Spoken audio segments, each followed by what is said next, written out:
जितने आस्था चैनल पर कथा सुन रहे हो, जितने फेसबुक और यूट्यूब पर सुन रहे हो, बहुत सावधानी से सुनना। 2 बार पशुपति व्रत कर लिए, आपने ये कर लिया, आपने प्रदोष कर लिया, आपने सोमवार कर लिया, आपने सारे अनुष्ठान कर लिए, बहुत सारे उपाय भी करे, तो शुक्रवार के दिन अगर शंकर के मंदिर में जल चढ़ाया जाए तो नारी का अखंड सौभाग्य होता है।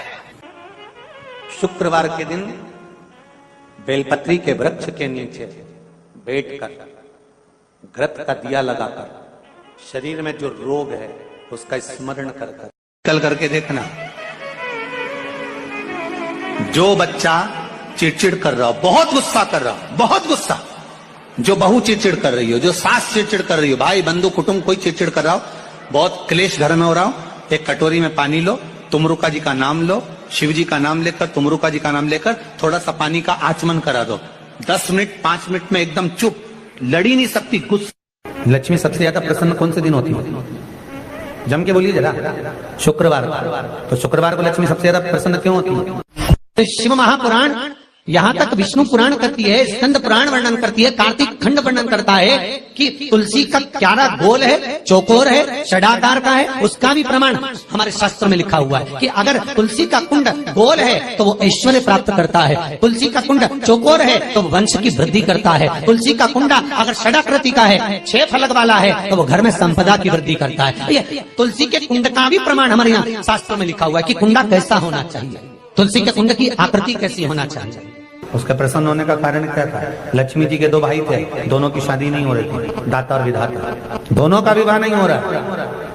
और दाता विधाता के लिए लक्ष्मी बड़ी परेशान थी, रोज नारायण से कहती थी प्रभु कुछ कृपा करिए, दाता विधाता का विवाह नहीं हो रहा, उम्र होती चली जा रही है, इनका कुछ करिए प्रभु, आप नारायण हो, आप कुछ तो कर सकते हो। भगवान नारायण ने तब लक्ष्मी से कहा एक काम करो, बेलपत्री के पेड़ के नीचे बैठकर लक्ष्मी तुम अनुष्ठान करो तुम्हारे भाइयों के विवाह के लिए। इसलिए आज भी हमारे हिंदू धर्म की रीति है कि बेलपत्री के पेड़ के नीचे शाम के समय लक्ष्मी का वासा होता है। इसलिए लोग इस बेलपत्री के पेड़ के नीचे तुम्हारा रात्रि को, शाम को 6 बजे से लेकर रात्रि को 8 बजे तक तुम्हारा निवास होगा। जैसे पीपल के पेड़ में देवताओं का निवास, आपको आप लोगों ने यदि पद्म पुराण पढ़ी होगी या सुनी होगी तो उसमें स्पष्ट कहा है, पीपल के वृक्ष की गणना ध्यान देना, पीपल के वृक्ष में सुबह 4 बजे से लेकर 7 बजे तक ब्रह्मा जी का वासा होता है। पीपल के वृक्ष में सुबह 7 बजे तक ब्रह्मा जी का वासा, 7 बजे से लेकर 10:30 बजे तक पीपल के वृक्ष में भगवान विष्णु का वासा होता है। कितनी बजे तक? 10:30। 10:30 से लेकर 11:30 12 बजे तक पीपल के वृक्ष में पितरों का वासा होता है। इसलिए हमारे यहाँ पितरों को श्राद्ध पक्ष में जो भोजन कराया जाता है वो 10:30 से 12 के बीच में कराया जाता है। 12 बजे के बाद पीपल के वृक्ष में दोपहर के 1:30 बजे तक आहूतों का वासा रहता है। आहूत कौन? जो गर्भ में शांत हो गए, जो कुंवारी अवस्था में शांत हो गए, जो जन्म लेने के बाद उनका विवाह नहीं हुआ और शांत हो गए, उन आहूतों का वासा उस पीपल के वृक्ष में दोपहर में 1:30 बजे तक रहता है। उसके बाद में प्रेतों का वासा चालू होता है। इसलिए दोपहर के समय पीपल के पेड़ की परिक्रमा नहीं होती। फिर शाम को 4 बजे से 7 बजे तक पीपल के वृक्ष में शंकर जी का वासा होता है। इसलिए शाम के समय पीपल की परिक्रमा नहीं होती।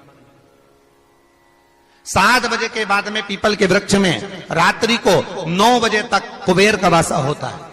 फिर 9 बजे के बाद में प्रेतवास चालू होता है पीपल के वृक्ष में। उसी तरह बेलपत्री का जो वृक्ष है, उस बेलपत्री के वृक्ष के नीचे रात्रि को 8 बजे से लेकर 12 बजे तक बेलपत्री के पेड़ के नीचे कुबेर का निवास होता है। महाराज, कुबेर का निवास। प्रयास करा करो इसी बेलपत्री के पेड़ के नीचे हम दीप लगाएं, घी का दीप। यदि संपदा की कमी हो तो, अगर भगवान ने खूब संपदा दी है तो भले मत लगाओ, कोई दिक्कत। महामृत्युंजय मंत्र का यदि आप जाप करते हो और आपको मालूम पड़ गया कि शरीर में मुझे ये रोग हो गया है, मुझे शुगर हो गया है, मुझे बीपी हो गया है, मेरा ब्लड प्रेशर ऊंचा नीचा रह रहा है, कोई भयंकर रोग, मेरे रिश्तेदार को कोई कैंसर जैसा रोग हो गया, किसी को कोई थायराइड हो गया, किसी को कोई किडनी और लीवर में सूजन हो गई, किसी को कहीं किडनी और लीवर में तकलीफ हो गई, तो शिव महापुराण की कथा कहती है, नवग्रह शिव महापुराण की कथा कहती है कि बेलपत्री के वृक्ष के नीचे महामृत्युंजय मंत्र का जाप जो शुक्रवार की शुक्रवार घी का दिया लगा कर करता है, उसके रोग बाबा देवाधिदेव महादेव समाप्त करते चले जाते हैं। ये संजीवनी मंत्र शुक्रवार के दिन भगवान शंकर को शुक्र को दिया था, इसलिए उसकी प्रदान।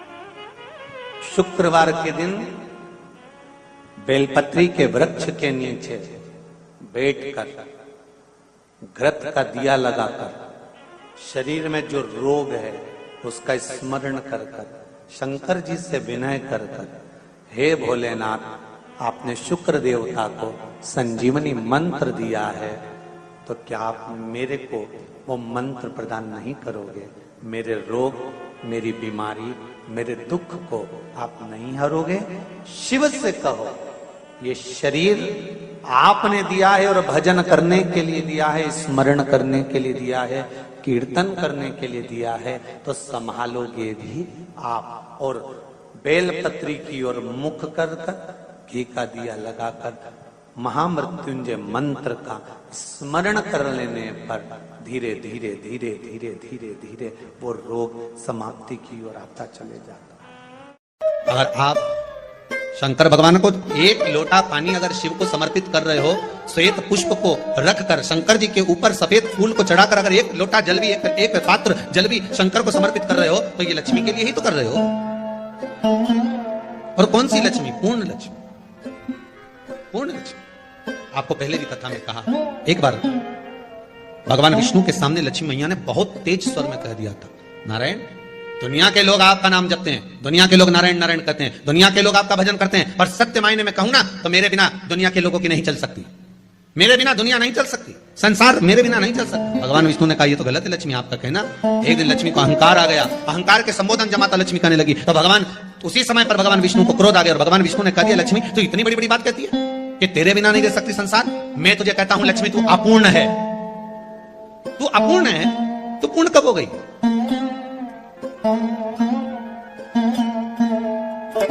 तेरी पूर्णता कहां हो गई? लक्ष्मी की आंख से आंसू बहने लगे। आज आपने मुझे अपूर्ण कहा, आपको मालूम है आप मुझे अपूर्ण कर रहे हो? आपको ये ज्ञात हो रहा है आप मुझे अपूर्ण कर रहे हो? भगवान कहते हैं हाँ लक्ष्मी मैंने तुझे अपूर्ण कहा। अपूर्णता का मतलब आप जानते हो ना? भगवान कहते हैं लक्ष्मी मैं सब जानता हूं। लक्ष्मी रोती हुई माता सरस्वती के पास पहुंच गई। सरस्वती ने पूछा क्या बात है लक्ष्मी, क्यों रो रही हो? लक्ष्मी जी ने कहा क्या बताऊं सखी, मेरे पति ने आज मुझे अपूर्ण कर दिया। तो क्यों रो रही है तू? अपूर्ण अगर कह दिया, पति ने तो कहा है ना, तो क्यों रोना? चल मेरे साथ। और सरस्वती मैया माता लक्ष्मी को लेकर सीधे पहुंच गई माता पार्वती के यहाँ। जब पहुंचे माता पार्वती ने लक्ष्मी जी को देखा और सरस्वती को देखा तो पूछा कि बात क्या है, क्या हो गया ऐसा, क्या हुआ, क्या है ऐसा जो तुम दोनों आज मेरे पास में आई? क्या हुआ? पार्वती जी कुछ बोलती, शिव जी का ध्यान माता सरस्वती की ओर और लक्ष्मी की ओर गया और भगवान शंकर जान गए कि आज भगवान नारायण ने लक्ष्मी जी को अपूर्ण कहा है। अब देखें माता पार्वती क्या कर सकती है, इसको पूर्ण बनाने के लिए करेगी क्या? क्या हुआ? माता सरस्वती जी बोली लक्ष्मी को अपूर्ण कर दिया। अपूर्ण कर दिया? हाँ, तो क्या सोचना उसके लिए, इसको मैं अभी पूर्ण बना देती हूँ। माता जगतजननी पार्वती ने गोदी में विराजमान गणेश जी को उठाया और उठाकर लक्ष्मी जी की गोद में दे दिया। ले लक्ष्मी आज से तो पूर्ण हो गई, लक्ष्मी आज से तो पूर्ण। गोदी में जब तक संतान नहीं है तो नारी को लोग अपूर्ण समझते हैं, पर माता पार्वती जी ने संपूर्ण ब्रह्मांड में एक सिद्धता प्रदान कर दी कि अपने गोदी के लाल को, अपने गोदी के पुत्र को माता ने लक्ष्मी की गोद में देकर लक्ष्मी को पूर्ण बनाया। शिव महापुराण यहाँ तक विष्णु पुराण करती है, स्कंद पुराण वर्णन करती है, कार्तिक खंड वर्णन करता है कि तुलसी का क्यारा गोल है, चौकोर है, षडाकार का है। उसका भी प्रमाण हमारे शास्त्रों में लिखा हुआ है कि अगर तुलसी का कुंड गोल है तो वो ऐश्वर्य प्राप्त करता है, तुलसी का कुंड चौकोर है तो वो वंश की वृद्धि करता है, तुलसी का कुंडा अगर षडाकृति का है, 6 फलक वाला है तो वो घर में संपदा की वृद्धि करता है। तुलसी के कुंड का भी प्रमाण हमारे यहाँ शास्त्रों में लिखा हुआ है कि कुंडा कैसा होना चाहिए, तुलसी के कुंड की आकृति कैसी होना चाहिए, तुलसी का कुंड होना कैसा चाहिए, वो उसका भी प्रमाण हमारे यहाँ स्कंद पुराण में लिखा हुआ है, विष्णु पुराण में लिखा हुआ है। कि आपको क्या किस रूप में चाहिए। पर जगत है ना, दुनिया के आगे हाथ फैलाओ, जाकर निवेदन करो, यहाँ वाले बाबा के पास हो या वहां वाले बाबा के पास हो या उसके पास हो या उसके पास हो या जगत के पास जाओगे, दुख पाओगे, रुपया खाएंगे, चूना लगाएंगे, धक्के मार कर निकाल देंगे, 2-4-8 दिन घुमाएंगे फिराएंगे, कल आना, परसों आना, नरसों आना, ऐसा करना वैसा करना, बस बाबा यही घुमाते रहेंगे और तुम्हारे धन का चूना लगाते रहेंगे। पर निवेदन है, इनसे बचकर शिव की शरण में जाकर भगवान शास्त्र में जो लिखा है उसके अनुसार हम क्यों ना कर्म करें जिसका फल हम पा जाएं। हम क्यों ना ऐसा कर्म करें जिसके फल को हम पा सकें। हम क्यों भ्रमित हुए। हमारे यहाँ तुलसी के कुंड का भी विधान है। गोल कुंडा है ऐश्वर्य देता, चौकोर कुंडा है। आप लोग कई बार देखे होंगे किसी किसी के यहाँ चौकोर तुलसी का क्यारा होता है, कुंडा होता है, वो वंश बड़ा, षडाकृति का है, वो धन देता है, संपदा। दोष हमारा है, हम तुलसी के कुंडे के नीचे शंकर जी को रख देते हैं। क्यों? कि यहीं तुलसी जी को पानी चढ़ाएंगे, यहीं शंकर जी को चढ़ा देंगे। दोष। तुलसी के कुंड के नीचे हम सर्पदेव को रख देते हैं, नाग देवता रख देते हैं, पानी चढ़ाएंगे, पात्री रख देते हैं। नहीं, इसका दोष हम सबको, स्वयं अगर गलती करते हैं तो स्वयं को। कैसा कुंड हो, 7 तरह के कुंडों का व्याख्यान तुलसी के रूप में कहा गया है हमारा।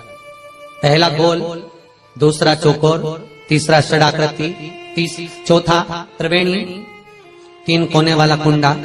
शास्त्र कहता है जिसके मार्ग घर में टुकड़े हो रहे हो, घर विभाजन की ओर हो रहा हो, तो 3 कोण का कुंडा घर में रखकर पूजा करने पर परिवार एक हो जाता है। 5वां, गार्डन में बिना कुंडे का, बिना कुंड का जो तुलसी का पौधा रोपित होता है, बिना कुंड के एक बगीचा जैसा बो दिया जाता है, तुलसी तुलसी उत्पन्न हो जाती है। महाराज वहां पर संपदा तो रहती है पर चिंता बहुत रहती है, टेंशन बहुत रहती है। क्यों? घर के दरवाजे के बाहर इतनी सारी बगीचे में तुलसा कर दी, कोई निकल कर जा रहा था उसने थूक दिया, कोई निकल कर जा रहा था उसने पानी डाल दिया, कोई स्वान ने, कुत्ते ने, किसी ने, बिल्ली ने गंदगी कर दी, उसका दोष आपको लगेगा। इसलिए ओम नमः शिवाय, श्री शिवाय नमस्तुभ्यम। स्वागत है आपका शिव शक्ति आस्था चैनल पर। तो दोस्तों आज हम बात करेंगे 27 दिसंबर के उपाय के बारे में। तो 27 दिसंबर यानी शुक्रवार के उपाय के बारे में।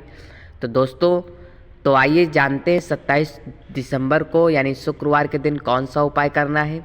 तो दोस्तों इस उपाय को जानने के लिए सबसे पहले इस कथा को श्रवण करना होगा। इस कथा में पूज्य गुरु पंडित प्रदीप मिश्रा जी ने 27 दिसंबर यानी शुक्रवार के उपाय के बारे में बताया है। तो दोस्तों इस उपाय को करने के लिए आप सभी भक्त इस कथा को सुनिए और कथा को सुनकर ही इस उपाय को कीजिए। और दोस्तों सबसे पहले बात तो ये कि अगर मेरे चैनल पर आप लोगों को वीडियो अच्छी लगती है तो मेरे चैनल को लाइक कीजिए, शेयर कीजिए, सब्सक्राइब